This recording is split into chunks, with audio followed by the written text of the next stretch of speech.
রাসূলুল্লাহ, দুনিয়ার মানুষদেরকে জানায়া দেন যারা আমার বান্দা দুনিয়ার জমিনে গুনাহ করেছে, অন্যায় করেছে, নিজের প্রতি জুলুম করেছে, তারা যেন আমি আল্লাহর অনুগ্রহ থেকে, আমি আল্লাহর দয়া থেকে, মায়া থেকে যেন নিরাশ না হয়ে যায়।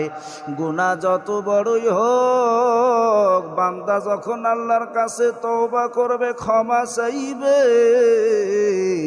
আমার আল্লাহ রব্বুল আলামিন বান্দারে মাফ করিয়া দিবে। আল্লাহর নবী বলছেন, ক্বালা রাসূলুল্লাহ সাল্লাল্লাহু আলাইহি ওয়াসাল্লাম, ইয়াতুবুল্লাহু মান তাবা।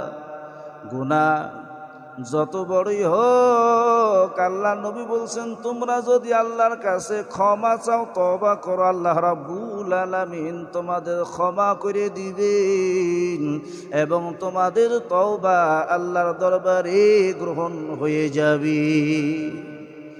বন্ধু আমার, দুনিয়ার জমিনে